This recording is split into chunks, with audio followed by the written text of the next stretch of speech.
The final goal is to eradicate humanity as we know it. Once you understand the final destination, it becomes much easier to look back and identify the psychological conditioning, the biological tampering, the cultural grooming and the educational prepping that we have been subjected to for decades in preparation to making us accept a post-human future. It takes a lot of physical and psychological abuse to get an intelligent species like ours to agree to its own extinction. Most, if not all, that has transcended in the last 60 years was designed to get us closer to accepting such a dystopian reality. Whether you care to accept it or not, we live in a hyper-controlled matrix where our perception of reality is meticulously planned, managed, and executed in order to control and steer us in whichever direction they wish. And the direction is a post-human world. For this, they first needed to destabilize, dehumanize, and demoralize humanity through every means possible.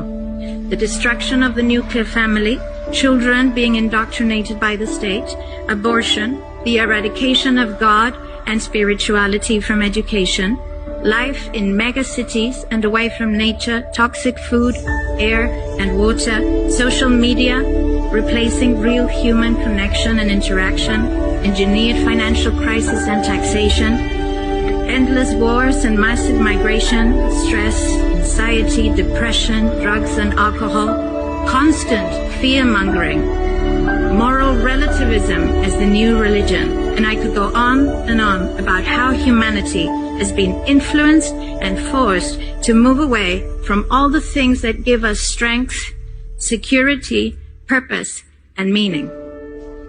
A weak, immoral, disconnected, ignorant, and unhealthy population is an easy target for the next stage, the creation of an entire generation of androgynous beings. Masculinity is under attack psychologically, culturally, and biologically. Women are being replaced in sports, entertainment, and politics by men pretending to be women. And children are being indoctrinated at school to think that gender is a choice. The transgender movement is not a grassroots movement. It comes from the top. It has nothing to do with people's freedom of expression, sexuality, or civil rights. It's an evil psyop with a clear agenda to get us closer to transhumanism by making us question the most fundamental notion of human identity, our gender.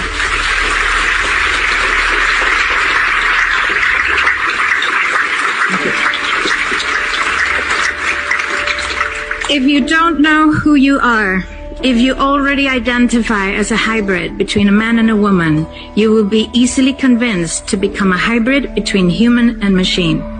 Gender ideology is the 2 + 2 = 5 from George Orwell's 1984 dystopian novel.